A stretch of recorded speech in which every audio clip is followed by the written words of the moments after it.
සුබ දවසක් කියලා පිළිගන්න ඔබ සියලු දෙනා බොහොමත්ම ආදරෙන්. අදත් අපි වීඩියෝ එකකින් කතා කරන්න යන්නේ ඉකිලි කැසීමට, කිහිලි කැසීමට, එහෙම නැත්නම් රහස් ප්‍රදේශ කැසීමට.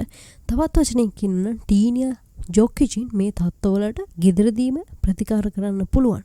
ගෙදරදීම හදා ගන්න පුළුවන් අත්බෙහෙත් 10ක් පිළිබඳව තමයි අද අපි මේ වීඩියෝ එකෙන් ගේන්නේ. මේ වීඩියෝ එකේ විශේෂත්වය තමයි මේ අමුද්‍රව්‍ය ඔබට ඔබගේ කුස්සියෙන් එහෙම නැත්නම් ගෙවත්තෙන් පහසුවෙන්ම හොයාගන්න පුළුවන්. ඒ වගේම අපි මේ channel එකේ ඉකිලි කැසීමට එරෙහිව සාදා ගන්න පුළුවන් සිංහල දේශීය අත්බෙහෙත් පිළිබඳවත් වීඩියෝ ගොඩක් කරලා තියෙනවා. ඔබට ඒව බලන්නත් පුළුවන්. නමුත් අද අපි වීඩියෝ එකකින් කතා කරන්නේ ඔබේ එදිනදා පහසුවෙන්ම හොයාගන්න පුළුවන් අමුද්‍රව්‍ය භාවිතා කරලා හදාගන්න පුළුවන් ඖෂධ පිළිබඳව.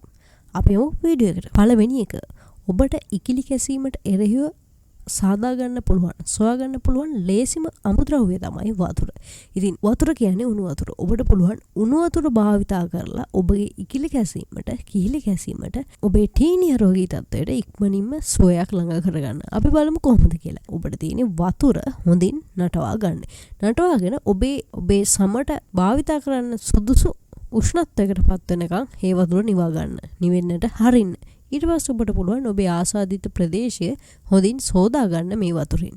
ඉතින් දවසට 3-4 පාරක් ඔබට මද උණු වතුරෙන් ඔබේ ආසාදිත ප්‍රදේශයේ කිල්ල, කිහිල්ල හෝ රහස් ප්‍රදේශය ඕනම ස්ථානයක් මේ මද උණු වතුරෙන් සෝදන්න පුළුවන් නම් ඔබේ කැසීම් රෝගේ ඉක්මනින්ම සුව වෙනවා.